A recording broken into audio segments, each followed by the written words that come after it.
everyone and welcome. This is the All 12 Signs video series for the Pisces Full Moon that's happening either on the 30th or 31st of August 2023, depending on where you live, at 7 degrees, 25 minutes of Pisces and Virgo.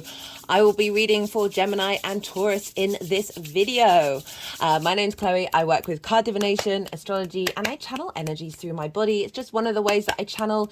As you can see, my hands are moving around right now. This is independent of my conscious thought, drawing in energies from different dimensions to help us heal. My hands have just gone over my heart chakra, help us clear stuck energy and open up portals to the source in order to get us more in alignment with our soul's journey.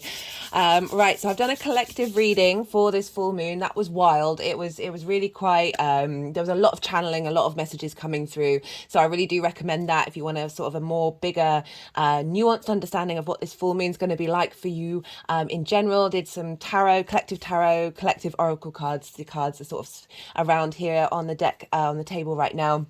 And the reason why I'm sort of stressing this is because this is the first lunation in Pisces that we've had with Saturn in 30 years, right? So this is a big sort of not only a culmination of everything you've been working on since the Pisces new moon at the beginning of the year, but also kind of clearing out a lot of stuff that we've been working over the last 30 years or however long you've been on the planet. So I do hope you enjoy that collective reading. It was a lot of fun, right? I work with the whole house system. So this means each sign falls in the whole of a house, and so I recommend for those of you who do know your time of birth to check out the first house sign. This is your rising sign where your ascendant is. It's a pretty powerful house, so all the astrology will be linked into that sign being in the first house. This doesn't invalidate you looking at any other part of your chart, right? Just look to the sign. Look to where that falls in your natal chart, look to the house that it's in, the themes of that house, and apply those themes to the messages that come through, or whatever planets you've got in there, add those themes as well. And then it's as if that sign has now moved to the first house. So take what resonates, leave what doesn't. Thank you all for being here. It means so much to me. I appreciate your time and your energy. It is precious, and it's an honor and a privilege to be reading for you all. Be good to yourselves, be good to those around you, and most importantly, be well until we meet again. Gemini rising. How you doing, Gemini? For those of you tapping into the Gemini energy and it doesn't fall in your first house, look to where it does fall, what house it's in, look to the themes of that house and apply those themes to the messages that come through. As I said in the introduction, it's as if that Gemini energy has now moved to the first house, but with all of the themes of your natal chart and whatever aspects and planets you have there, and just apply those themes to the messages that come through. Right, there is a collective reading. If you didn't clock it in the introduction, I really do recommend it, particularly because this is in a fellow mutable sign. It's with Saturn, which is squaring your Gemini energy, and Virgo, which is also squaring your Gemini energy, regardless of whether this is your rising sign or not. So this is generally quite collectively a big deal because it's the first lunation we're in Pisces with Saturn in the last 30 years, but also, as I said, because it's in mutable signs, squaring your mutable energy.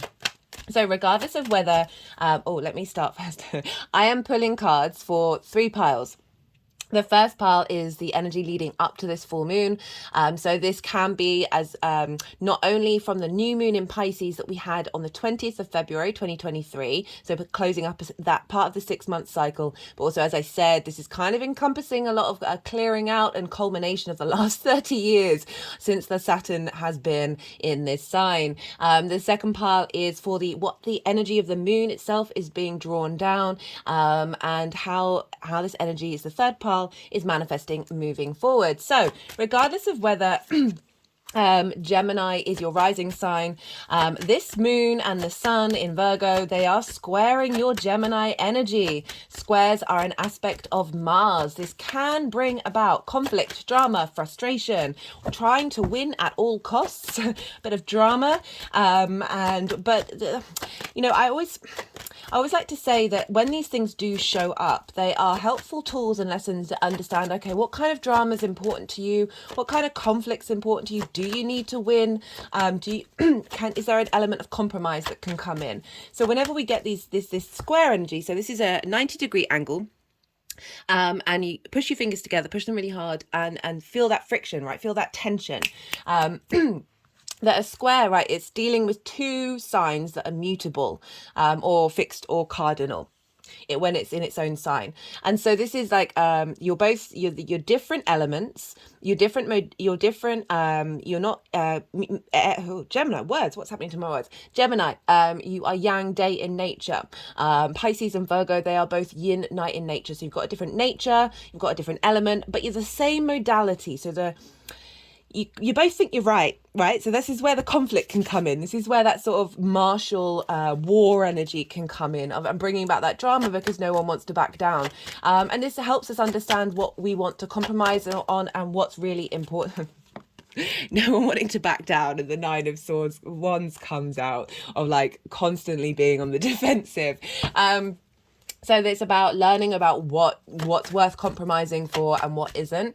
And these can be very, very helpful things that show up during a particular transit that's involving a square. It's a hard aspect. So it's kind of...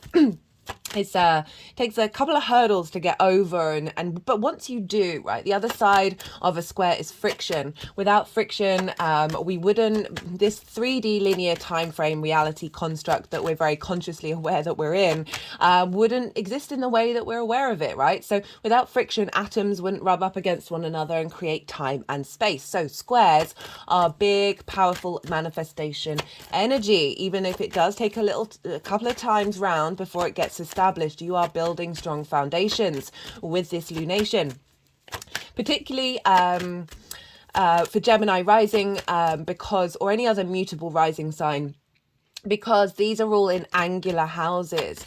Angular houses are 1st, 4th, 7th, and 10th. These are the pivot points of the chart where do we want all of those? Okay.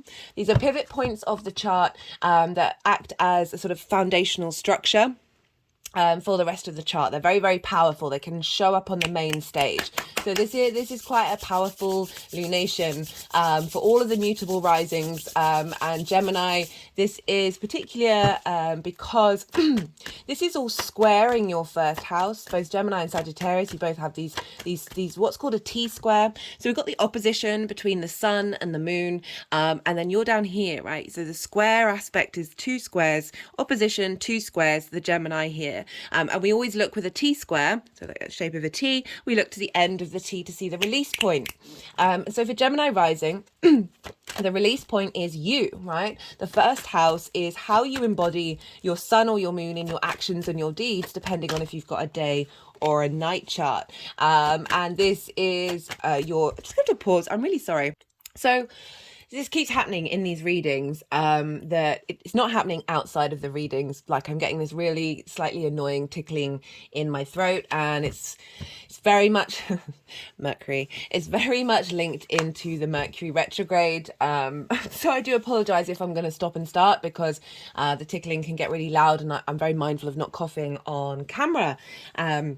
What was I saying? Right, so the 1st house, Gemini rising, this is your body, your appearance, your character, and often how other people see you, because they see your actions and your deeds rather than perhaps that inner world that you have, depending on how well they know you. So remember that. Remember, this is the release point of how you embody yourself, how you understand your character during this full moon. So let's zoom back to the moon itself. So the moon is over in Pisces. This is a big super moon. It's the biggest super moon of the year. This means the moon is really close to the earth. And so with full moons, we always get an opposition, and an opposition is ruled by Saturn, and Saturn can bring about isolation and separation. It's also about integrity, and the desire to find balance and harmony and utilize all the skills that you have in order to move through the world. So with that opposition, we can tend to seesaw from one side to the other, right? And this is where things are out of balance. And it's always, with oppositions, particularly with the full moon, it's always going to be helping you with little clues about where you may be out of balance, or highlighting where you are in flow, okay? So with the opposition, I always like to use this ring. I put this ring on a couple of years ago as a sort of commitment to eternity, commitment to creator, commitment to source, and my journey with that. So this is the infinity symbol. So you see here, this is kind of like an opposition. So you've got one side and the other. So you've got those polarities. But this is acknowledging that there is always going to be an ebb and flow from one side or the other. But it's not about it's through acknowledging this in a healthy way and knowing that through combining those two forces and being in flow and realizing that their energy flows within one another, that we get into a space of peace, right? We understand that we are in the middle, we are the singularity, and we are in a constant state of flow with these two energies of Pisces and Virgo, or wherever it is that we have oppositions. And it's not about negating one side or the other. It's not about prioritizing one and rejecting the other. It's about acknowledging that they are two sides of the same coin. And in order to be in harmony, we want them to be able to work together. Sometimes, yes, you may be in a position where you have to, or you need, or you want to prioritize one side, but it's the acknowledgement that that is being supported by the other side as well. So we have an opposition with full moons, and so this can really I always find full moons bring about sort of three major themes. The first one is because we've got sorry, I'm all over the place today, don't know what's going on. So the moon is the fullest, right? It's getting the full light of the sun. The sun is our conscious mind, our vision, our clarity, our purpose, our animation. And it's shining all of its light, all of its illumination on the moon, which is our unconscious mind, our intuition, our needs. How are our needs being met or not being met? How do we nourish ourselves? How do we nourish other people, right? So the whole light of clarity of the sun is falling onto the unconscious space. So this is why like police stations, schools, hospitals get rowdy around a full moon, right? Because our unconscious space is very loud, and this is a super moon, so it's going to be even louder. And so this is when the light of the sun is illuminating that which has been hidden from you. So there may be triggers, there may be situations that come up that disrupt your energy flow a little bit. And this is only in order for you to know that there is something in your unconscious space. There's a melody in there that needs to be heard. There's a story that needs to be listened to. So always bear in mind, even if you're like, oh, why is this happening to me? Sit and ponder why. Detach yourself, have a bit of perspective, and see what's coming up for you, because that's a very useful tool of the universe going, hey, you've done this work elsewhere, but this is something that needs to be worked on in order to recalibrate and integrate for the next part of the cycle, which will be from this full moon to the new moon next year.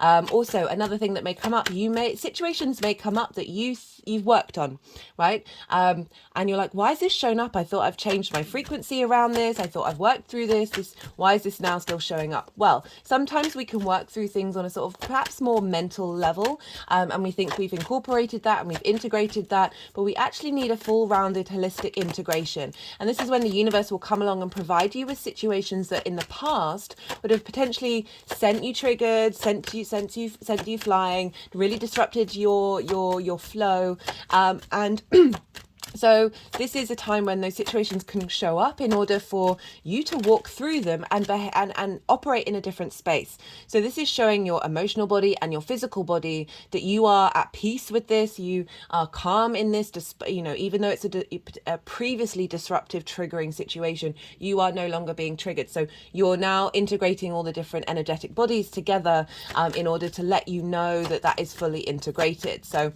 the other side of a full moon is a celebration, a completion, right? A sense of a clap on the back by the universe of all the hard work that you've been putting in, and a culmination of all of that. It can be all three of these things at once as well. Certainly, I've definitely noticed that. I've noticed that in my own life and people around me and others. It's definitely a thing. The universe and the energy is very nuanced. So it's sometimes it can just be one, but a lot of the time I do find it is all three at once. So Gemini rising, where is this moon happening for you? Well, you have the moon and Saturn, and they are conjunct one another up in your 10th house. This is the house of life purpose. This is the house of it can be very much career, but I always like to start with life purpose first, because not everybody's career is their life purpose. Oh, hello.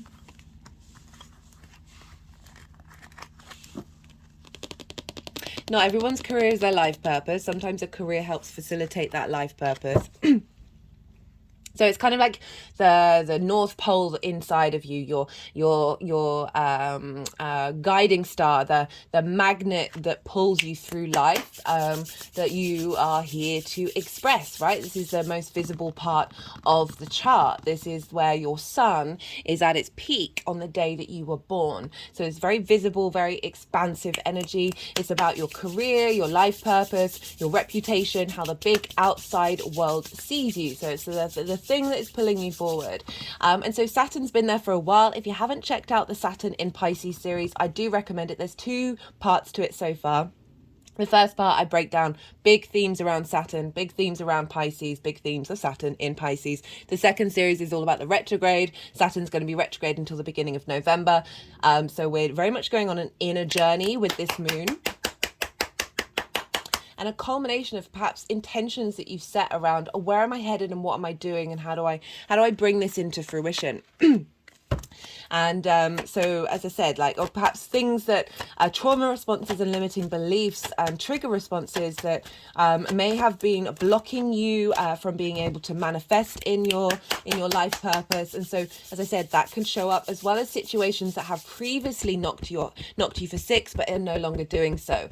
I definitely got for the collective reading that we are receiving huge downloads for this supermoon.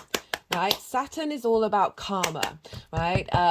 Saturn is also about integrity, responsibility, duty. Saturn can come along and provide difficult situations and shake up your foundations in order for you to strengthen those and be able to walk your talk. Saturn is all about wanting you to walk your talk and put things into practice and create structures and foundations in the magic of Pisces to help us bring magic into the 3D world. Right, so I definitely feel like we're getting a lot of soul upgrades from our previous incarnations, where a lot of skills and resources, maybe we've had a lot of blockages, and these are being illuminated, and also downloads coming through to help clear those blockages and then give us some more tools, whether we're conscious of them or not, moving forward into the next part of the cycle. And this is in your 10th house, so this is a real tapping into that beautiful, very fluky Pisces energy of being able to manifest your life purpose in ways that might not be traditional, might not be conventional, and Saturn is coming along and giving structure to that and giving support to that over this full moon. We've also got the sun over in Virgo. And Virgo for you is in your 4th house, Gemini rising. The 4th house is the darkest part of the chart. This is your roots and your foundations. This is your ancestors, your star lineage, your parents, your roof over your head and your private life. So it's your foundational space. And we've got the sun there in the sign of Virgo, and it's conjunct Black Moon Lilith. The new moon in Leo was also conjunct Black Moon Lilith. So she is playing a big role in this transformational phase. Right when we've got Venus about, she's about to sort of station direct soon. Mercury's now retrograde, so there's a real revamp going on in the skies. Nearly all of the planets are going to be retrograde soon.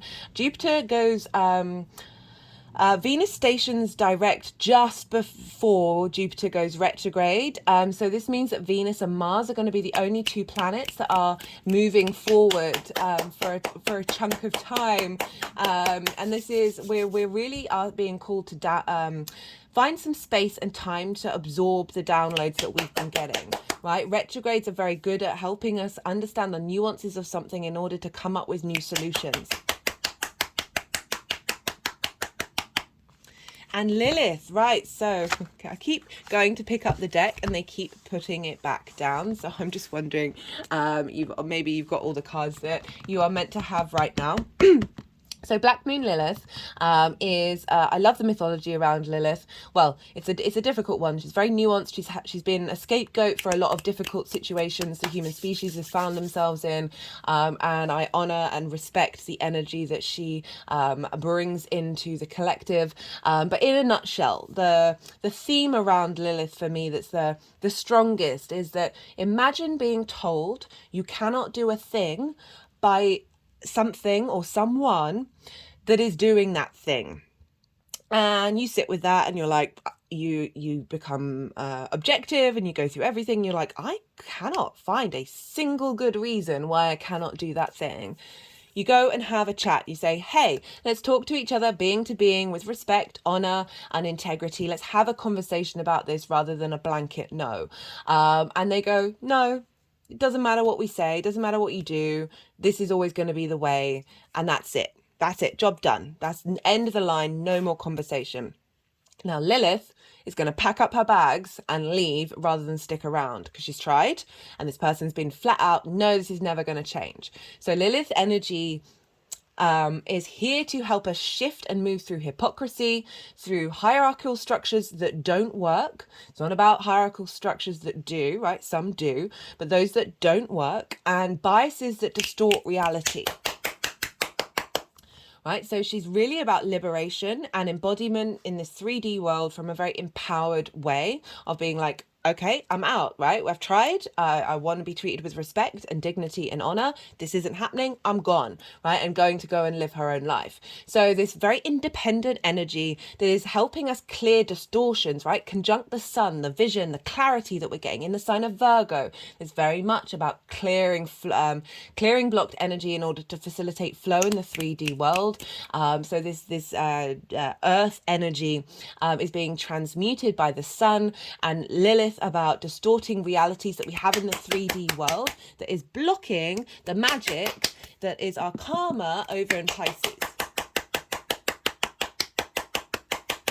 So you've got this in your 4th house of your roots and your foundations. So it feels like Lilith is helping with the work of your ancestors, with the work of your lineage, to clear distortions that have blocked you from being able to blossom in your life purpose. And all of this is feeding into your Gemini energy of how you embody yourself. So the release point is to sit, meditate, collect your energy, see what gets absorbed, and then see through your instinctive actions of how you embody that, how you move through the world, how you understand your character, clearing away as I said, distorted realities in how you move through the world and how you engage with that can be a really, really helpful thing to do during this full moon. So yeah, very, very powerful stuff. Let's see. And I'm not used to all the cards coming out straight away, so we'll just leave them. Right, so what else? I'll very quickly touch on the fact that Jupiter is ruling Pisces at the moment. So whatever's going on with Jupiter is influencing what's going on with this moon. And Jupiter is over in the 12th house. And I think the Jupiter transit series that I did for you, Gemini, in the 12th house, I think that made me cry. I definitely remember there was a Gemini video that I was like, I'm weeping right now. This is so beautiful. Jupiter's over in the 12th house, which is the hidden house, the house of mysteries, right? This is where our trauma responses, our limiting beliefs, our distorted constructs of who we are there, as well as our soul's energy, the magic. So it's about a very magical house. And it can be a difficult house linked into depression and anxiety, more the sort of the mental soul issues rather than the physical things, even though they are interlinked. That this Jupiter being there is providing wisdom and elevation in your understanding of the truth of who you are. And that is feeding into your 10th house, right? And really giving us strength from that inner resource of your soul, that this distortion that's being cleared out is being facilitated by the depth of wisdom that you are consciously or unconsciously engaging with Jupiter being in the 12th. Jupiter is also trining Mercury at the time, and Mercury is ruling the sun. So Mercury's over in your 4th house. As I said, this might be a time where you want to spend time at home or in your private life, just in a state of stillness or a state of isolation, just where you're just really allowing yourself to go inward and allowing your intuition to flow through you. I always recommend salt baths when it comes to Pisces, especially with Saturn being there, like honoring the sea in a confined area, right? So the boundary of Saturn. So maybe taking a really long bath on the day of this full moon could be a great thing to do. And so Mercury is the ruler of Virgo. and your ruler, Gemini. So what's going on with Mercury at the moment is always going to have a bigger effect on you than, say, some of the other signs, for those of you with Gemini rising. That this trine between Jupiter and Mercury is helping you facilitate and find the small details to bring flow from the wisdom that is coming from your soul. And this is all feeding into the sun and the moon, right? Because those of you who've watched the Mercury retrograde series, I recommend it as one of your rulers is Mercury, Gemini. That since the sun has moved into Virgo, the whole chart is being governed by Mercury, except when the moon moves into Cancer, when she's in her own land. Everybody else are in they're in lands, they're in realms, they're in signs that they don't rule, except for Mercury, right? So if let's do the energetic transfer. Saturn and the moon are in the sign of Pisces, traditionally ruled by Jupiter. Jupiter is in the sign of Taurus, ruled by Venus. Venus is in Leo, ruled by the sun. Where's the sun in Mercury? Where's Mercury in Virgo? Where's Mercury in Virgo? And all the other signs are being ruled by planets who are now being governed by Mercury. So the whole chart is all pulling back to Mercury of how do we strengthen these our understanding of our roots and find flow in our foundational space, in our private life. Mercury is also retrograde, so it's a very strong Mercury of being able to go into the details, into the depths in order to think differently. And this is all of the moon is being pulled into the foundational space, right? Of giving you these strong foundations in order to know where you're headed and how to elevate your career, your life purpose.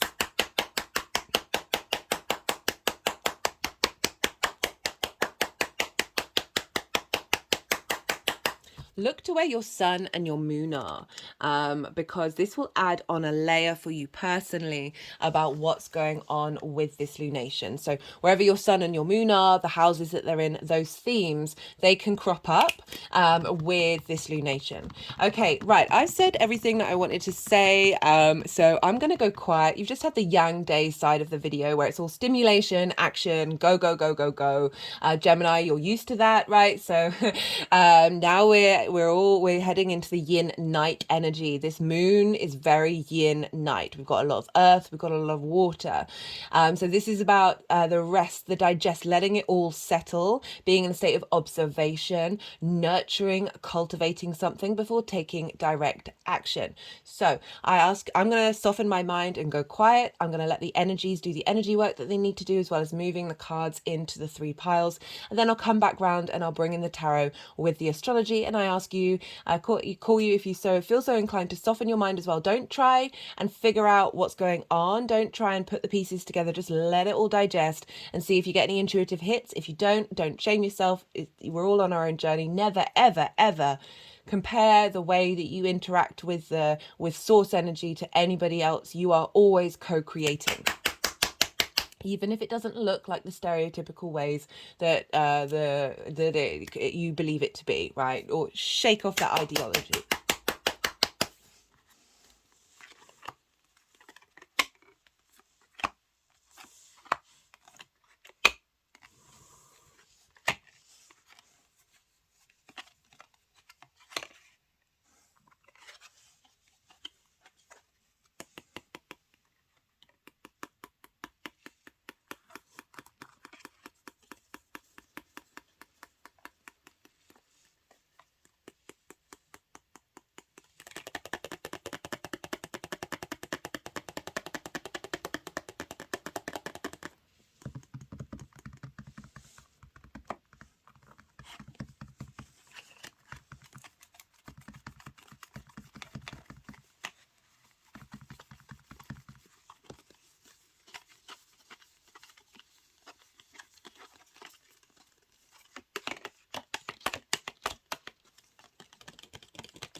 Oh, I just realised we got 2 9s.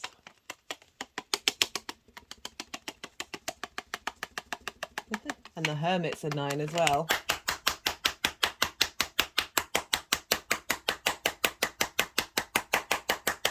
I like that.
Okay, Gemini. So, this is for the energy leading up to the full moon. As I said, this is like coming from the new moon that we had on the 20th of February, the intentions that you were setting, a culmination of that part of the cycle, as well as sort of clearing out some energy around the last 30 years before Saturn was in Pisces. So we've got the Nine of Wands crossed by the Two of Wands with the Strength card.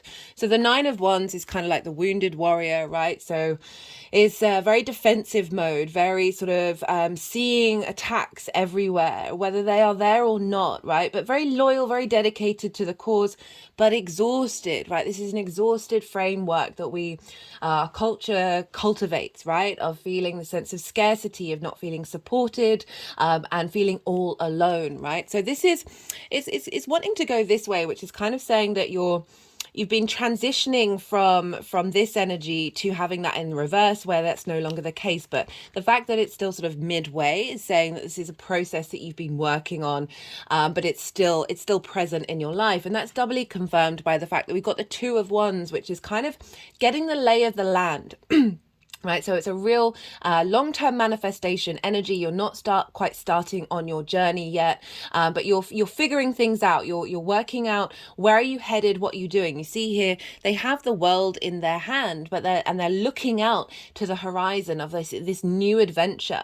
This, as I said, long-term manifestation, because they're in a space where they're able to find the higher vantage point by navigating this energy and working through it and trying to transmute it in order to liberate yourself and set yourself free, right? In order for you to feel like you have that world in your hand, rather than feeling like you're stuck in one place in defensive mode and you've got to protect everything.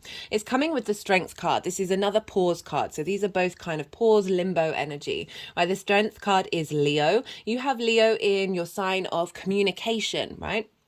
So Venus is retrograde there as well, so she's helping work through that. But just in general, that this Leo energy, the Strength energy, is about unity through love and kindness from the heart space. So this is kind of like our 3D, primal, instinctive, animalistic side, with the cognitive higher mind, right? That sort of soul energy. And they are working together through love and kindness, through this understanding of one another, this collaboration, right? We see the infinity symbol. You've got the two cards that have the infinity symbol. So this and the Magician. You know, I talked about that earlier, and this is all about finding balance and realizing we need these to be in flow with one another and not separate from one another in order to find strengths. But with this Nine of Wands, this is really saying you've been calling to really work on finding balance internally, finding that inner strength, that inner courage of being able to be vulnerable, to operate from a heart space rather than operate from a defense mode, and allowing yourself to cultivate and work through that journey, right? That can be really difficult as well, especially if you are feeling like you're just constantly fighting a battle in order to figure out how to elevate your life purpose, how to elevate your career. But it is saying that over the last 6 months and clearing out a lot of that energy from the last 30 years of really being able to find your passion, your drive, your creativity of that Leo energy, of how to manifest that in the world. But you are cultivating that. You've been cultivating that. You've been building slowly but surely to integrate this energy.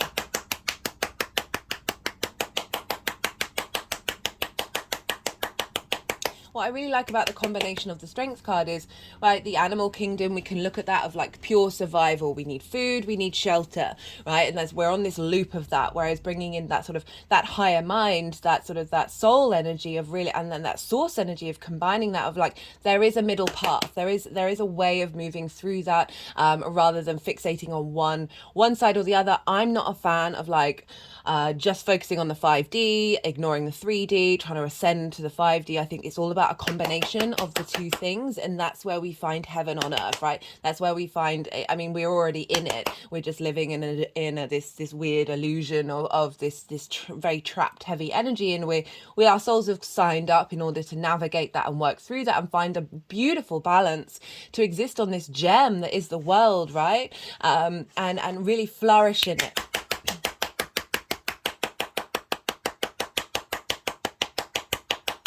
And I'm thinking about the sort of the stability of needing a structure in your foundational space, of needing to feel safe in your internal space, in your foundations, in order to thrive, in order to express yourself. And it really feels like you've been trying to navigate quite a difficult energy with that Nine of Wands, of just feeling by yourself and like not, as I said, not feeling supported. And not only that, but feeling like the world is attacking you, right? And I always say with that Nine of Wands of being, do you need to do that? Can you just be you and not take on the energy of feeling like you are being attacked, you are being put upon? Even if you are, it's about navigating through that framework and being able to find peace and calm and love within yourself. That means that you are still going to do what you need to do. You're not getting drained by it anymore. You're finding balance in order to cultivate your own experience, right? Competition, be in competition with yourself, not the world.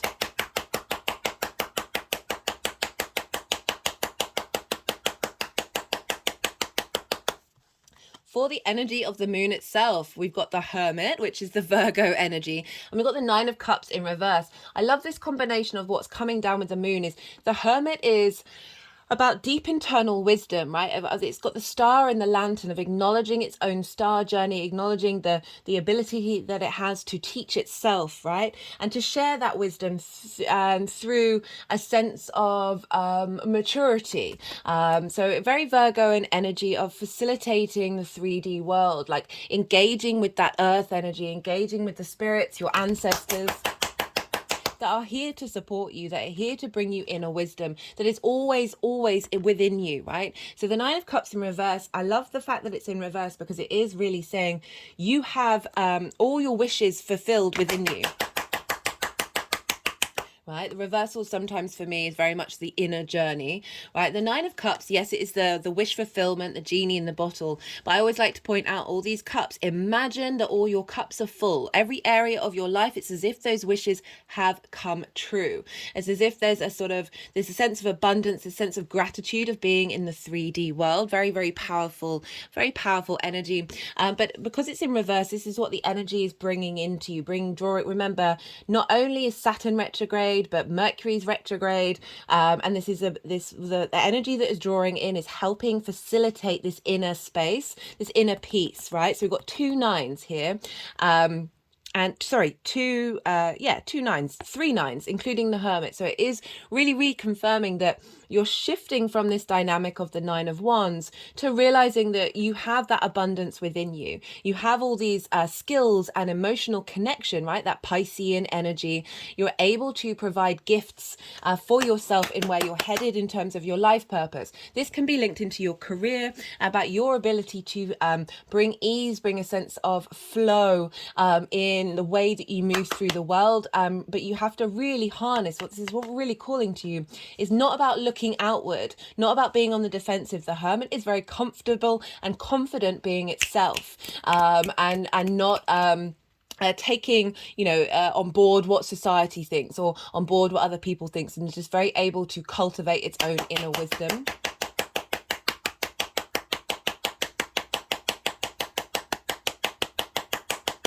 And this is really backed up by the fact that the two cards for how this energy is manifesting moving forward are the Magician and the King of Pentacles. So we've gone from sort of like a cultivation energy of not necessarily taking like direct action with the Strength and with the Hermit and with that Two of Wands, of like really going inward and cultivating your inner power, to very action orientated cards, right? The Magician is Mercury, right? This is your ruler. Again, we've got the two infinity symbols. So let's have these together, right? Of finding love and compassion and harmony, and through that cultivation that you've been doing, being able to understand you have all the resources that you need. You are able to tap into that internal resources as well as use the resources around you in order to create in the world, right? This is very more action orientated, of manifesting out in the world, of you having the ability to communicate and understand how the universe is working around you, like really bringing in manifestation manifestation energy. As I said, this is long-term manifestation, and this is putting that manifestation, that what you've been cultivating and learning, and the wisdom that's come through, the downloads that you're getting from your soul energy, is really facilitating you being able to communicate your desires and be able to put them into action to cultivate abundance, because that's the King of Pentacles, right? This is Taurus energy, right? We talked about Taurus, where Jupiter is, of harnessing the magic within what's hidden within you, of being able to go into those deeper recesses in your mind in order to find the abundance there that is able to help bring this into action. So I talked about limiting beliefs and trauma responses that may have blocked your ability to move through in the world, of be visible in the world, and take confident steps with where you're headed. This is all this very confident energy. And the king is all about, is very in the embodiment of the pentacles, of being able to take action. Very, there's a lot of sovereignty with kings. They know what they're doing. They're able to facilitate bringing about abundance into your life. So a very, very, very powerful spread. And all those cards came flying out right at the beginning.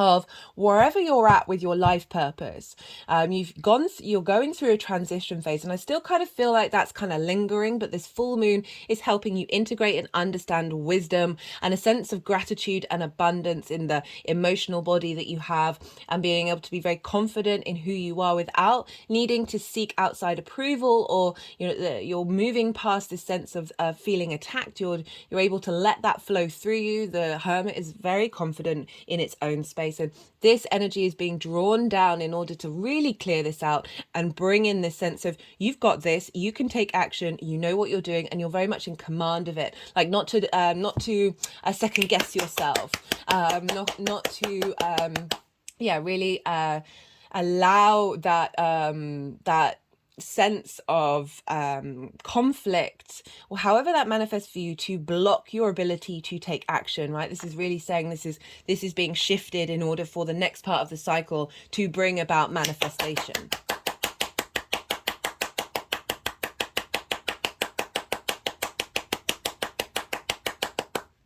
Right, I'm going to pull some clarifiers to see what else wants to come through for you, Gemini.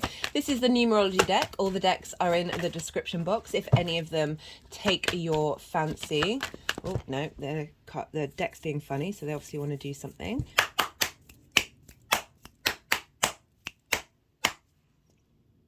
I don't think I've had that before, where I've had Strength and the Magician with those two infinity symbols. This is really saying about flow, about not negating one part of your life or the other, not negating your private life and over focusing on your career, not focusing too much on your private life without, a sacrifice of that. Like, it needs to be in flow. You need to find balance. Mercury's retrograde. That's really revamping a lot of your foundational structures, and we're still in the middle of that. Mercury only just went retrograde a week before this full moon, so we've still got a bit of that to go. So this is really kind of letting you know that there are some stages that you've got to go through and clear out old ways of thinking in order to bring this, which has always been within you, always been. With my hand just got over my heart chakra, it's always been there, but we signed up for a lot of soul contracts that block us, right? I talked about distorted reality. Reality is being reshifted into more in alignment with your soul's frequency, and that's really confirmed by the fact that the Magician, which is the ruler of your sign, coming up, saying, look, you've got this, you've got an immense power in order to do what it is. They didn't want those. Do what it is that you need to do in order to, as I say, bring about abundance in your life and bring about a sense of structure in that internal space, right? The mind space, the constructs, and find the ability to navigate those and bring a sense of abundance through that journey, right? That wisdom that's coming through from Jupiter for you over the next year.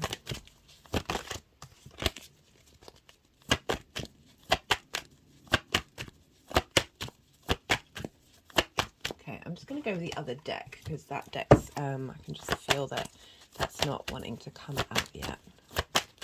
This is the numerology deck. Messages and open mind, right? So really allowing yourself to help navigate abundance in your mental space, like the 12th house. in order to free your mind and allow the downloads, allow the messages, allow the information to come through that isn't blocked by defense mode, that isn't like the kind of restriction, the barrier, the wall that's up. That wall feels like it's coming down.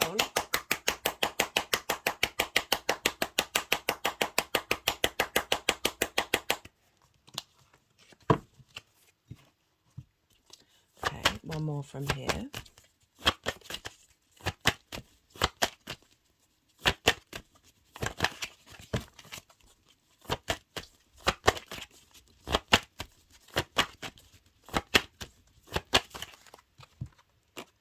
Well-being,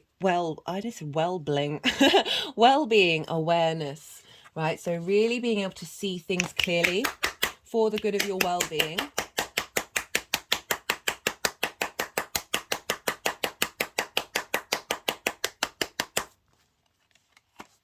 Okay, right, let's do the numerology deck now. Let's see. Well, there we go. Oh, love this. Love this. Right? Far cry from that Nine of Wands where you not feeling supported, and bringing in the fact that Leo rules the heart, right? So love is a fundamental part of being kind to yourself, kind to your journey, and not sacrificing your vulnerability, right? Really opening up this sense of vulnerability, right? Rather than very defensive, very walls up, of moving through that with love, and with that you bring about a deeper sense of well-being that creates abundance. Okay, Gemini, right.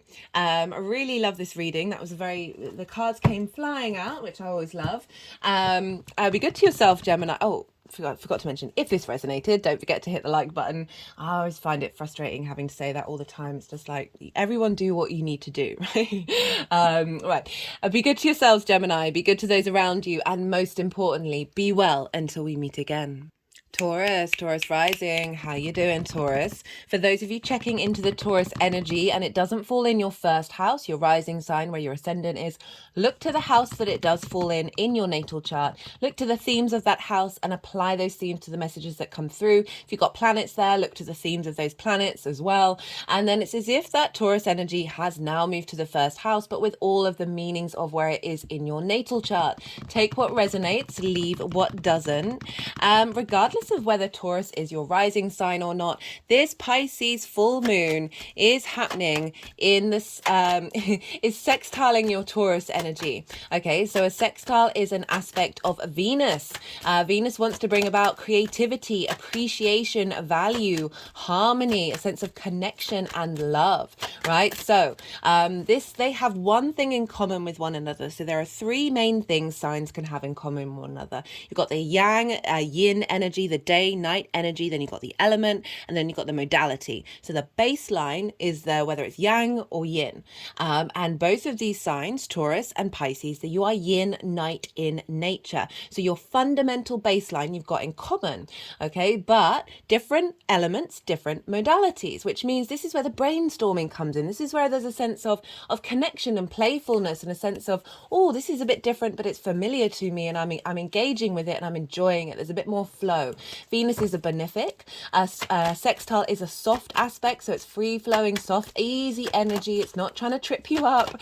It's not trying to create situations in order for you to overcome. It is very free flowing, easy energy. So very, very supportive to your Taurus energy. We've also got the sun over in Virgo, which is trining your Taurus energy as well. And a trine is an aspect of Jupiter, another benefic. So this is a very creative, inspirational energy that's showing up for this full moon.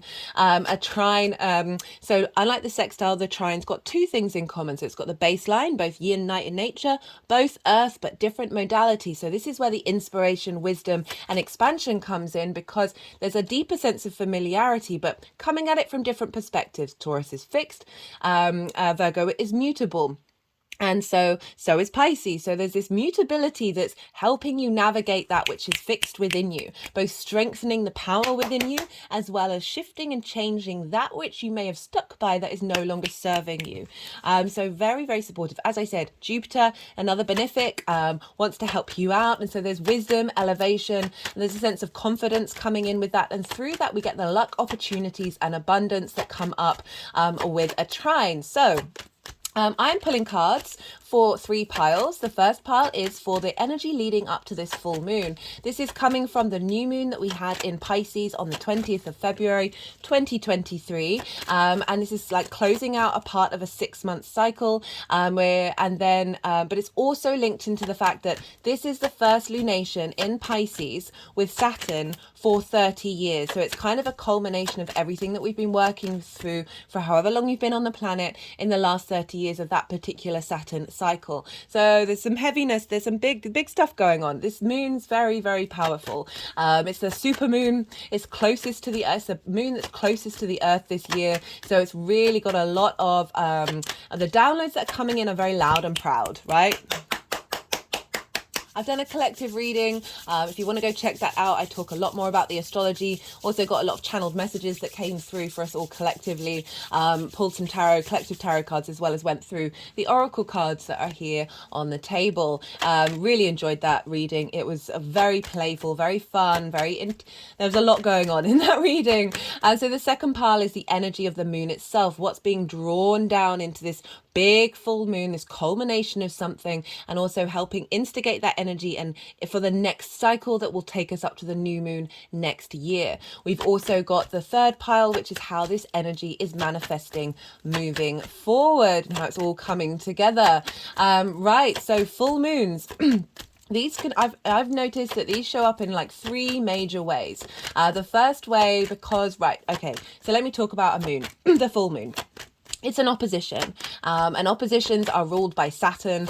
Saturn can bring about limitations, separations, a sense of restriction, but underneath all of that is balance. Saturn wants us to have strong foundations, be able to walk our talk and have integrity. And this is about acknowledging all the skills that you have, acknowledging the cause and effect of how things work together, of that these two things, this opposition, they are 2 sides of the same coin. And sometimes with that opposition, we can seesaw to extremes from one side to the other, and this is all about finding balance. I always like to use this ring that I put on a couple of years ago as sort of my commitment to eternity, to source energy and my space in it, in this 3D incarnation that I'm currently in, because this kind of for me represents the opposition and how to work with it, right? So you've got either side of the polarity, and this is acknowledging that it's constantly in ebb and flow, and they are in fact one and the same thing, and then we meet in the middle where the singularity is and find that balance, find that harmony. And it's not denying the fact that there are going to be times in our lives where we will focus more on one side of the coin, but it's an acknowledgement that in order to do so in a healthy way, we need to utilize these energies and have them work together in harmony, right? And be in flow and acknowledge that flow. So full moons can bring about this sense rewind. The sun, right? So the sun is illuminating the moon in its fullest. The sun is our cognitive mind, our conscious mind, our purpose, our animation, our direction, our vitality, and it's shining all of its light on the moon. And the moon is our unconscious space, our intuition, how we nourish ourselves, how we nourish others, where are our needs being met and not being met. So if you have unmet needs, this is a time the full moon can pop up and bring up a triggering response into your life to help you understand where you need to look to, right? The illumination of the sun on the unconscious mind. What part of your psyche needs to be spoken to, needs to be talked to and listened to and held, right? What part of that narrative needs to come out of the darkness in order for you to integrate it? So it's a very useful tool, even if it might be a bit disruptive and a bit triggering. This is a wonderful tool to help you understand, okay, what am I integrating in the next part of the cycle? Because I find even if we've worked on something or we think we've worked on everything, which is, I don't think it's ever going to be the case, that there's always going to be something there there a nuance that's going to come up that's really going to help bring full integration on a soul level. So even if it might be disruptive, a very useful tool. It can also bring up situations that have triggered you in the past, but no longer trigger you. And you might have been a bit frustrated saying, oh, I've worked on this. I thought I'm fine with this. Why is this showing up? I thought I've changed my manifestation energy. So why is this turning up on my doorstep? Now, this is helpful because so often we do the integration on perhaps a more overly mental side of our mental body, and we haven't had the opportunity to put it into practice, the things that we've navigated and integrated and worked through. Now, the universe comes along and gives us a little example of something that previously may have sent us haywire, may have got us really upset, and then we walk through it and we realize, we're safe in this space. We're operating from a different energy, and this is bringing about full integration, right, on the not only the mental side of it but the emotional and the physical body. And when they're all in alignment, this is when we are more at peace and more in flow. So those things may crop up that may be a little bit difficult in order to help you realize, no, you're not the same person anymore. You are a different person. You have elevated whatever it is that you've been working on. This is also a culmination and a celebration, right, a fulfillment of your needs, and your needs being met in certain ways. A real help from the universe. In the collective reading, very much felt like this was a pit stop. This was an energetic refresh of magic, of soul skills and resources from previous lifetimes that are getting more integrated with this full moon, of being able to bring that magic into reality. And so we have this for you in the Taurus risings. This full moon, this big super moon, is happening in your 11th house. This is the house of good spirits. This is the house of hopes and dreams, friends, groups and alliances, as well as reaping the benefits from your 10th house, which is your life purpose, your career, right? So Saturn's there, conjunct the moon. Saturn is retrograde. A lot of the planets are retrograde at the moment. And yet everyone apart from Mars and Jupiter, I think, are retrograde at the time of this full moon, because Uranus is going retrograde a couple of days before. And so we've got a lot of retrograde action here. Retrogrades are all very good at going into the nuances and the depths of something in order to help navigate conformity and break out into new structures, right? So we've got this very powerful full moon conjunct Saturn retrograde, so an inner journey of bringing stability to magic and being able to bring it into the 3D world. And this is your hopes and your dreams. So perhaps a culmination of a certain hope and dream that you set the intentions of around the new moon in Pisces, a realization of how to elevate your hopes and your dreams, a connection to groups, friends and alliances that are helping facilitate those hopes and dreams as well. And perhaps, as I said, reaping the benefits from your life purpose, from your 10th house. Maybe you've been putting a lot of work into your 10th house, which is the sign of Aries. No, it's not. Forgive me. My brain. No, it is. No. Aquarius. I'm sorry, I was imagining Taurus in the 11th house. Do excuse my brain. So Aquarius, where Saturn's just left, you've had a lot of responsibility and duty and dedication there. And now Saturn's saying, hey, we're going to bring in something of all the hard work that you've been putting in. As I said, definite soul refreshment happening here. You've downloads linked into resources that have always been within you, but it's my belief that our souls are signed up for certain blocks in our lifetime in order to go on this hero's journey that we're all on. And this definitely feels like there's a release of a lot of soul contracts, especially linked into the last 30 years. And that may have been a bit of a block. And so, yeah, that's in the 11th house. As I said, this is a culmination of hopes and dreams, clearing out traumas related to them, seeing what trauma or limiting beliefs that you still have there that you're working on for the next part of the cycle, as well as finding more comfort and ease and magic in the groups and friends that you're involved in, of really perhaps bringing in your soul family.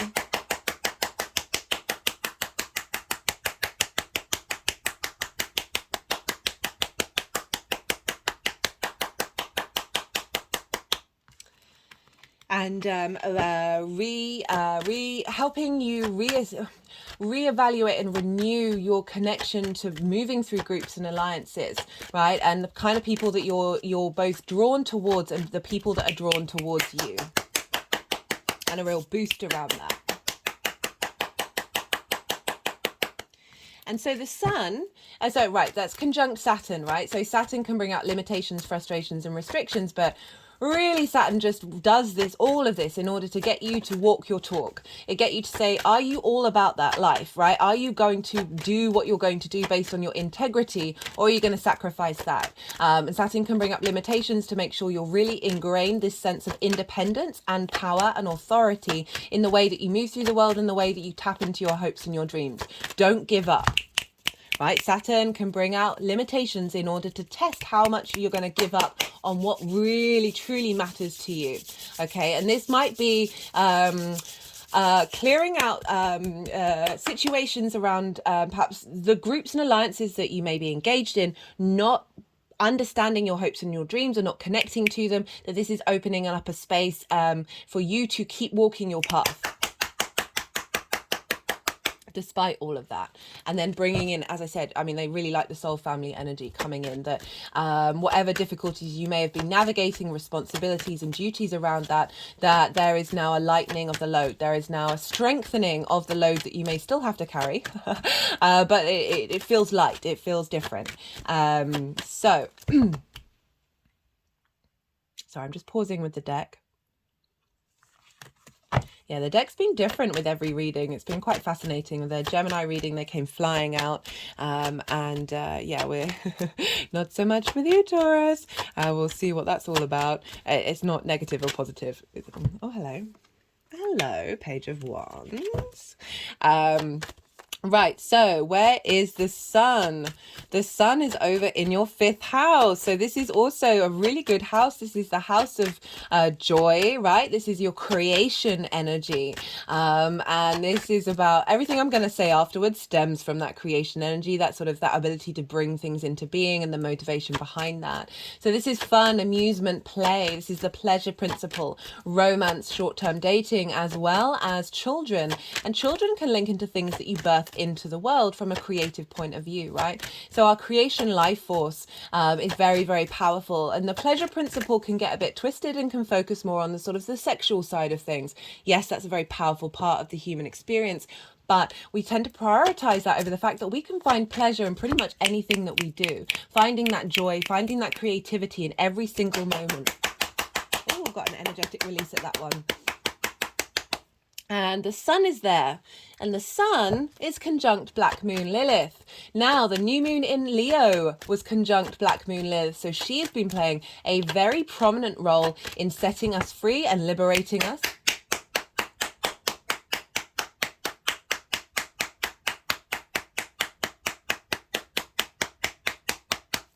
So I really recommend checking out the mythology around Lilith. There's lots of nuances out there. She's a phenomenal energy, and I'm so grateful for what it is that she is helping facilitate us all on this human experience.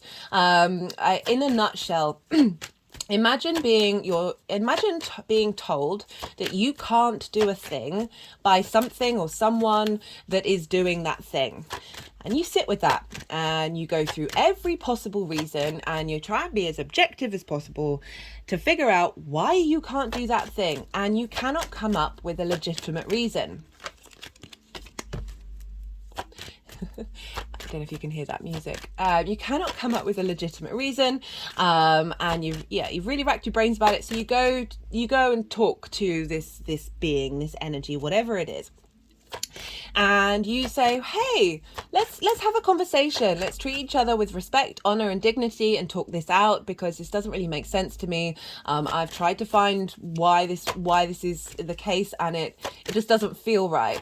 And the other entity says, no, this is how it's always going to be. This is it. And it doesn't matter who you are, what you're doing. This is it. So Lilith is going to go, right, okay, I'm off, bye. Because Lilith wants to embody this human experience for us in a very independent but respectful way, right? She really wants to be free in a way that is not limiting and restricting other people's experiences.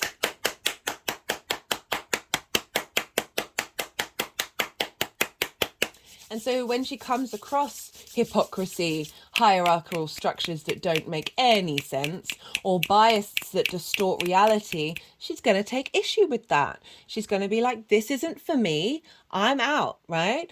There's also an aspect of like, let's cultivate internally a different dynamic. And through that vibrational frequency, you are then you're bringing that frequency into fruition in the world around you. So it's not necessarily that you're out and you're not doing anything to change the scenario, right? Sometimes we need to leave a situation and go and vibrate on your own frequency. And because you're doing that, that's then available to the collective, right? That's then accessible. And through that, even though you're not making change with this energy that said no, you are in fact empowering yourself by not spending your time with that, but instead spending your time cultivating that inner journey. And as I said, that is making change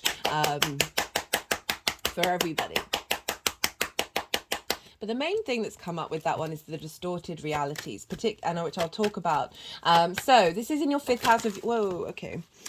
Love this deck. It's got coating on it, which makes it very, very slippy, which is great because it will last for a while. But yeah, there's this. I think it happened about 3 or 4 times in the collective reading in Pisces. It's sort of like, just be in the flow. Don't try and control things. What was I saying? So this is all going on. So all of this independent energy, this moving away from hypocrisy, changing biases that have blocked us, is happening in Virgo with the sun, right? Virgo wants to facilitate change in the 3D world, wants to bring flow into the 3D world and heal and help. As I said, it's Mercury, right? Mercury is very much about flow and the information that we collect in order to bring about flow, and however that flow looks for you is wherever that Mercury is. That Virgo energy, earth energy, it's trining your Taurus energy. There's a practicality to it of like, right, okay, how are we using this information to bring about change in the world around us to help us heal? And so this is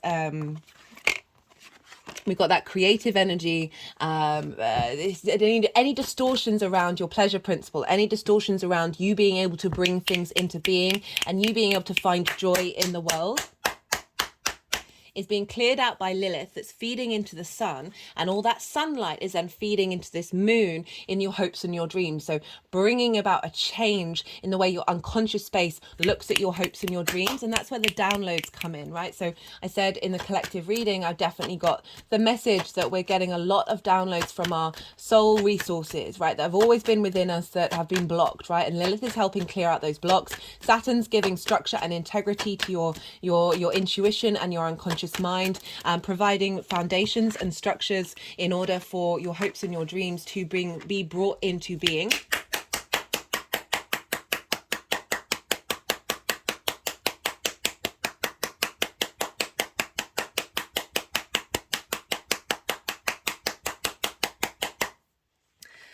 Whew. Really loving the energy of this full moon. And so what else did I want to say? So the ruler of Pisces is Jupiter. And where's Jupiter? Well, Taurus, Jupiter is in your sign, in your 1st house, how you embody your sun or your moon in your actions and your deeds. It's your body, your vitality, your appearance, your character. It's often how other people see you. This is you, right? And Jupiter's there giving you a sense of confidence in the way that you move through the world, really helping to provide wisdom and expansion in you understanding your character and how to navigate that, right? I often find when Jupiter leaves a sign, that's when we really embody that whole journey that we've just gone on. So Jupiter is about to retrograde.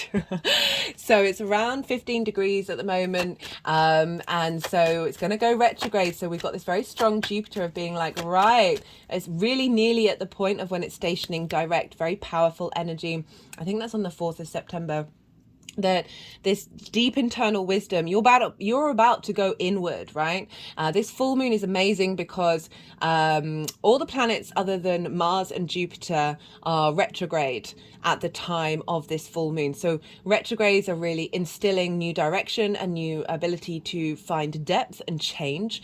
And so this full moon is bringing in all these downloads, bringing all the magic into the 3D world. So Virgo can then facilitate it. That is giving a boost to all these retrogrades of this the way that you tap into joy, the way you tap into your hopes and your dreams. And so Jupiter's over in your first house, and this is feeding into your hopes and your dreams of finding the wisdom and understanding of how to embody these hopes and dreams and these new ways of moving through groups excuse me, groups and alliances, and bringing in the strength of that, of your character, and the expansion of yourself that is going to facilitate this growth of your hopes and your dreams. And not only that, but it is trine Mercury over in Virgo. So Mercury is retrograde over in Virgo, and Mercury rules Virgo. And so we've got the two rulers of this moon trining one another. You know, I talked about that trine. It's bringing elevation, wisdom, and expansion. It's really bringing ease and flow between you, your creative energy, and your hopes and your dreams, right? So they're really in union with one another. Mercury is able to find the small details. Jupiter's more about this sense of knowing, and they're working together of you being able to see the clues, the synchronicities, and be, whether you're conscious of it or not, like being able to download the messages that are coming from the cosmos to help facilitate your growth. And Mercury's retrograde, right? And Mercury, for those of you who've not seen the Mercury retrograde series, I recommend it. I love that series. That was so much fun to do. But essentially, the moment the sun went into Virgo, the whole of the chart is being ruled by Mercury, except when the moon is going to be in Cancer, when she's in her own sign. Everyone else is being governed by Mercury. So let me talk you through it. Right, so Saturn and the moon are in the sign of Pisces, ruled by Jupiter. Jupiter is in Taurus, ruled by Venus. Whatever's going on with the ruler is of a sign is impacting the signs that it rules. So Saturn and the moon are being governed by wherever Jupiter is. Jupiter's in Taurus, which is ruled by Venus. So Venus is governing Jupiter, and therefore governing the moon and Saturn, and Pluto as well, right? And Neptune and Uranus, so almost everybody. But Venus is in Leo, she's retrograde, and Leo is ruled by the sun, whereas the sun is in Virgo. Mars is in Libra, which is ruled by Venus, so then the chain for everything is all going back to Mercury right now. So Mercury is incredibly powerful, even though this is a Pisces full moon. So this means that all of this magic, all of this completion, all of this integrity that's being downloaded into us right now is all then being fed into Mercury. And so Mercury is impacting everything, right? This ability to go deep into the recesses of our understanding of how flow works in the 3D world. We are shifting paradigms in our understanding of the 3D world based on the magic and integrity that's coming through. You know, everything, there are so many realities that we're not aware of. Everything is an illusion. And it's about cultivating this space of love, right? Venus in Leo in your 4th house.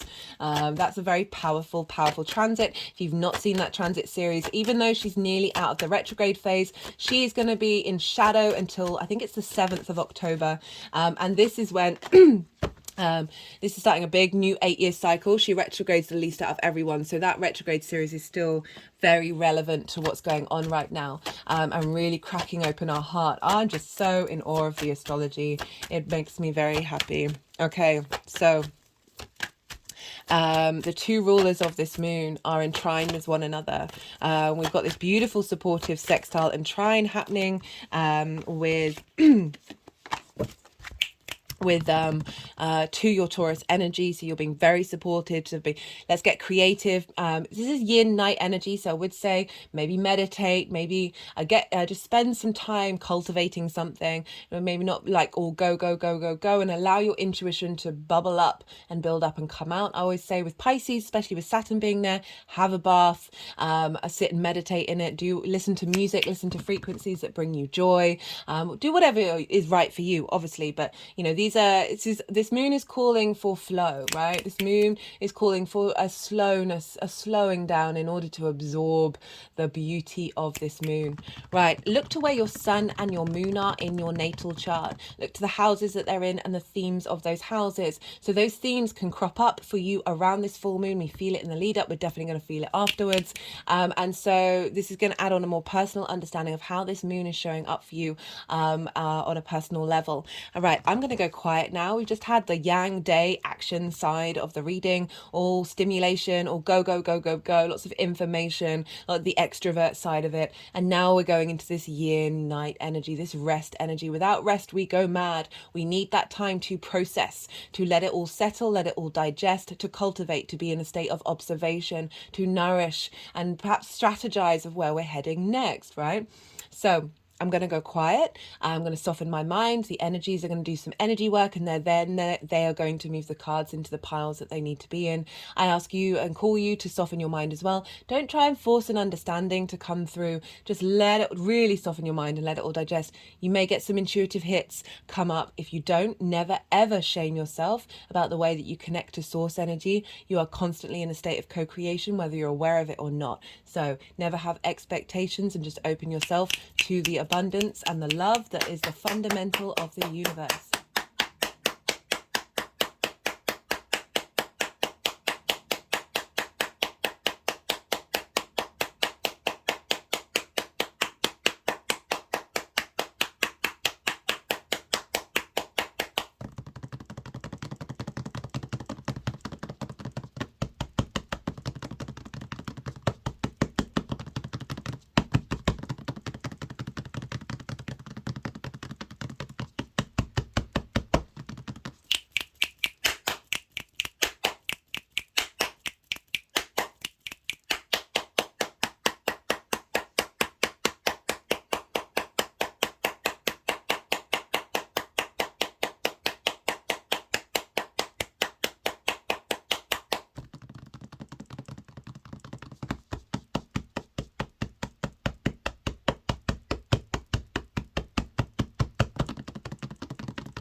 Okay, this is quite a powerful reading, Taurus. So I don't know if you were watching, but they were doing a lot of energetic work, breaking up the energy around the Five of Pentacles, and then doing a lot of work of clearing blockages in the feminine and the masculine to bring in the power of spirit of the earthly world in to break these chains around limitations. So they were doing a lot of work around that, and then they put the devil card, which I'm not getting from this. You know, the devil often gets quite misconstrued sometimes, right? Like the addiction side of it, the power, the control side of it is still relevant, but I'll move on to that later on. But you know, there are different ways of reading the devil card, and I wasn't getting that. I was getting a little bit of it, which is why I think it was doing work here of breaking that out. But there's a transition that's happened that's moving forward into more the sort of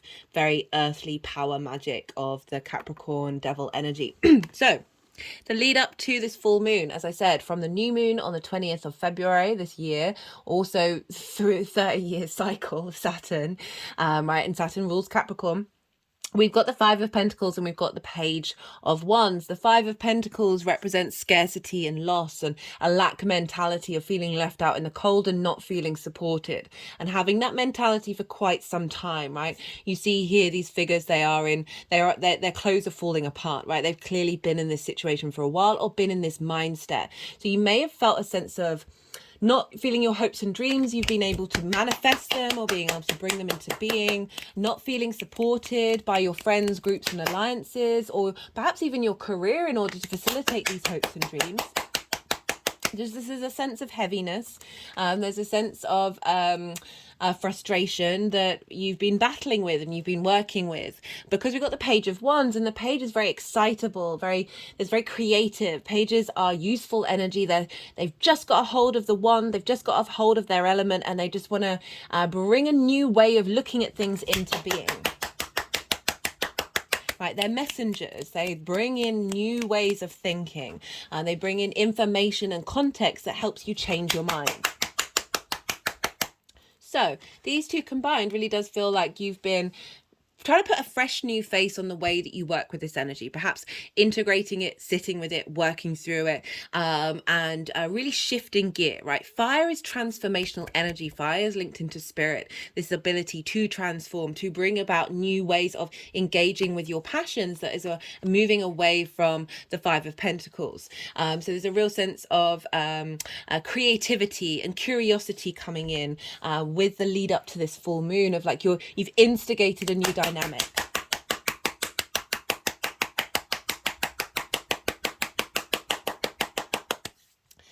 And so that devil card, right, as I was saying, right, this can be about addiction, limiting beliefs that have hold over us in this earthly plane, can be very materialistic, right? So there's an element of, they were trying to break that up, of an ideology, of a framework that has been blocking your ability to be in union with yourself, with spirit, with your masculine and feminine energy. We have all of them within us. It's not gender specific, of breaking down those structures that have had a hold over you, right? The other side of the devil energy, and I love that this is coming up with the Queen of Cups and the Seven of Cups. So you see the horns here. This is and the devil image. This actually comes from Pan, and that comes from an even more sort of primal, more earth energy, more what's the word? I want to say druidic, but encompassing, what is that word that is used to call that area of the way of looking at the world? Anyway, it might come to me. That horns represent strong divine power in this 3D form. They represent wisdom, strength, a sense of authority and command of this 3D reality, and acknowledging that we're able to move through that with wisdom and integrity. Right? So this is manifestation energy, of being able to put in the work, of being able to bring things into the 3D world. Oh, got a big energetic release at that. It's an incredibly powerful card, right? It doesn't always have to be about difficult things. This is about you stepping into your creator energy. And being like Capricorn is like the collective earth sign. It's about legacy. It's about thinking long term and bringing things into being that are going to serve you in the long term. So this is the energy of the moon that's coming down, you know, focusing more on the hopes and the dreams side of it, but also bringing in a sense of magnetism in the way that you are in your friends, groups and alliances of the people that you're drawing towards you, feeling more confident in that area, and the ability to be confident in the power that you have within you. We've got this with the Queen of Cups. I love this combination. This is so good. So the Queen of Cups for me is pure serenity. She is in flow. She is in pure energetic emotional flow. I've just gone really soft in my body, and there's a I mean, you've heard all the clapping, you've seen all the energy, the freneticness that can come through when I'm channeling, but it's just very, very soft, very nourishing, very tender, very tender. So you see the Queen of Cups. There isn't a cloud in the sky. There isn't a wave in the sea. Her foot is turning into the sea. She is so at peace with her surroundings, right? She is she's staring intently into this chalice. There's a sense of intuition, of premonition, of seeing into the future, and it's reconfirmed for me by the fact that imagine sitting by the sea, and it's all calm and there isn't a cloud, there isn't anything in the sea. Your eye, like the perspective, your eyes have to like really zoom out. Like it takes a lot to take that in, and your brain starts widening your perspective, right? It's not just the way that we think, it's how we see things. So simple things like that, and like standing on top of your head, can change your perspective. She is able to see far and wide, and yet still she is in a state of serenity. This is a nourishing of your intuition, a nourishing of your imagination, of your creativity, of how you feel emotionally about your hopes and your dreams. The more that we feel with a sense of faith, a sense of serenity that all will be, we're able to bring them into fruition. We're able to bring them into the 3D world. Gifts of intuition in the way that you communicate with friends, groups and alliances, understanding the channeling, the ability of you're able to channel in that area, and be in a state of emotional ease and emotional peace, right? And being able to nourish your hopes and your dreams. And it's doubly really confirmed by the fact we've got the 7 of Cups. I love the 7 of Cups. Sevens get a bad rep, but this for me is you being able to dream again, right? Far cry from the scarcity and the lack mentality. This is you being able to dream again, and dream lots of dreams, and not feel limited of like only needing to have one dream, but having all the possibilities, and tending to that nourishment of your intuition about how you then flow and bring them into manifestation. This can be about lots of hopes and dreams coming true around this full moon.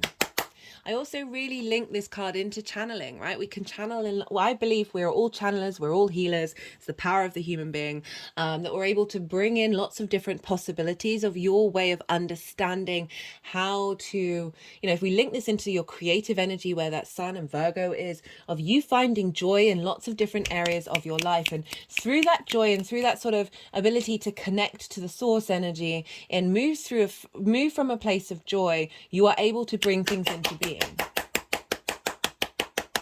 I also get this sort of like a lot of your gifts that are coming in to help you, as I say, facilitate your hopes and your dreams. As I said, we're bringing towards you lots of different groups and alliances, lots of different people from lots of different areas, or whatever that manifests for you, that are allowing you to explore the full fruition of the world.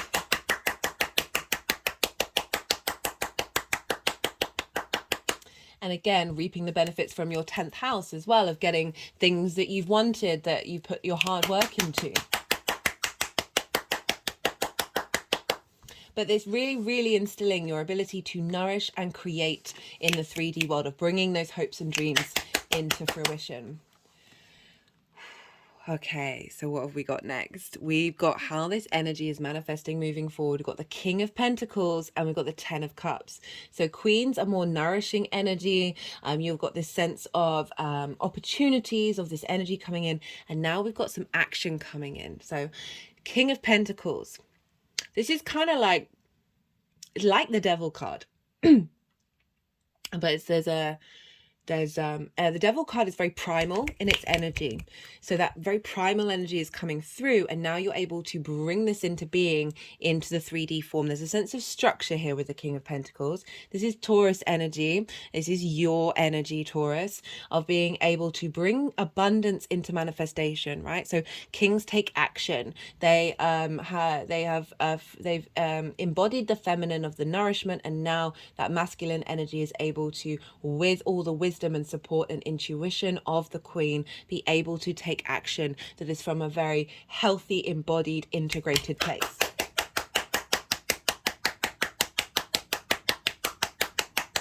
And if you think about kings and queens, it's like the yin and the yang energy. So this is, again, you see here, the Devil has the pentacle, and this is an aspect of Venus, right? You know, I'm not one for the inverted. Like, I'm sure there's energy like that out there, but it doesn't cross my field, and like I hold space for it. But also, you know, it is what it is. It's just another version of something. That this is the five-pointed star of Venus, right?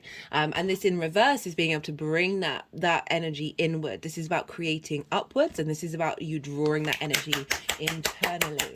So there's a real sense of cultivation of this energy, and that five-pointed star is all, as I said, Venus energy. She wants you to feel good in the 3D realm, right? She's over in your fourth house, giving you strength for your foundations, and really, really helping you reconnect to your heart. And so this, the abundance here, the grapes represent fertility in the sense of opulence. There's a home in the background of you being able to take action, to take the right steps, the steps that are going to serve you in the long term. This is earth energy, legacy, commitment, loyalty to your hopes and your dreams. And then we've got the 10 of Cups, right? So this is the happily ever after. This is the emotional body. This is your dreams and hopes coming true, right? I'm always wary of saying that, but this energy is showing up. Yes, we've got the nuclear family. For some of you that may be relevant. But for others of you, it's just an energetic frequency that represents that every area of your life, you have this sense of fulfillment. It doesn't necessarily mean that all your dreams have come true, but you're feeling good about every area of your life. I always like to point out that this is the only rainbow in the tarot, right? And this represents, for me, enlightenment, right? So this is about, if you think about the chakra bodies and all the colors linked into the main chakras, they are just light, white light refracted. And so they are our energetic vortexes that we have within us, right? Chakra in Sanskrit means wheel. These are all wheels, if you look at it, that are in motion and are spinning and in a state of harmony with one another. And when those are all in alignment, that's when we are able to move through the world, the 3D world, with a sense of confidence and bringing about a sense of love and abundance. So we've got this Piscean emotional connection to your hopes and your dreams, and that Virgo energy of being like, right, we're going to take action, we're going to facilitate that.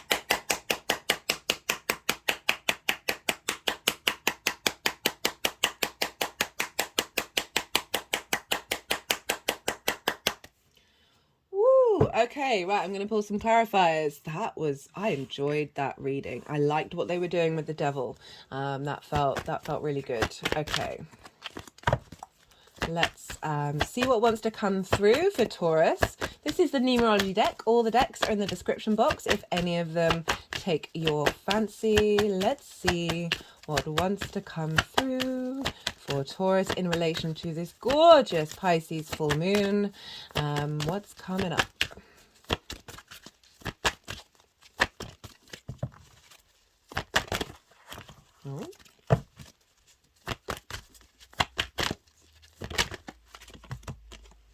Leadership. Well. Not surprised with that Capricorn, that Devil energy with the King of Pentacles, with that beautiful softness and serenity of the Queen of Cups intermingling with that. I really love that combination. It was really beautiful to channel. Okay, so leadership, you being able to take command of your hopes and your dreams. It could be about groups, friends and alliances acknowledging who you are and what it is that you have to offer. As well as perhaps reaping the benefits from your career house of an acknowledgement of the work that you put in, and the fact that you have authority, right? And I mean that in a really positive way of like you being good at what you do and you being respected.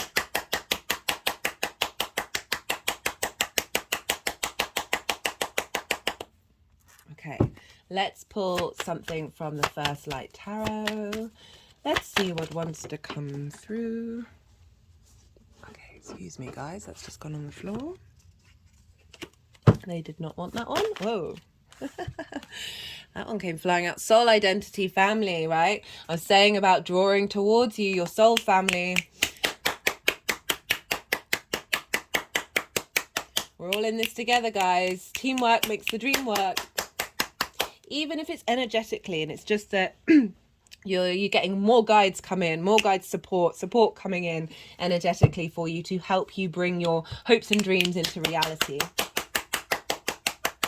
2 9s. 2 9s, guys.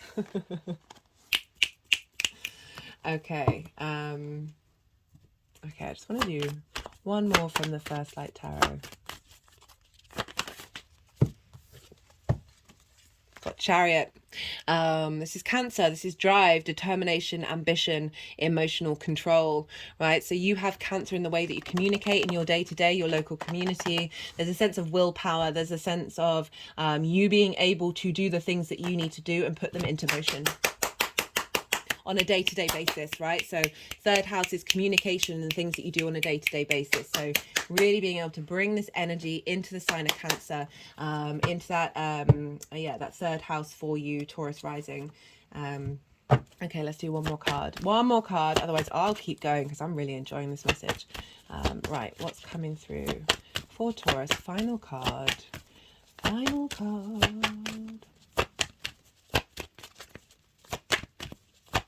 Oh, my third eye is aching.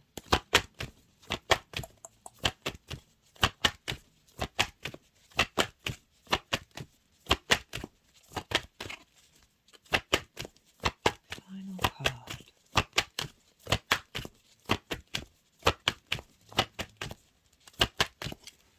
Okay, they're just putting the deck over my third eye. Could be that there's been some blocks there that are helping distorted reality, that's helping get twisted, moved out with this full moon, to help you be able to intuitively know what it is that you need to do in order to bring this all to manifestation. And just there being more flow and more ease, right?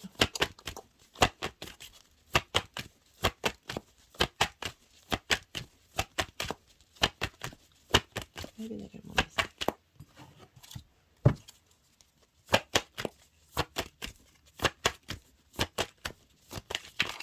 This is it. This is all that you want.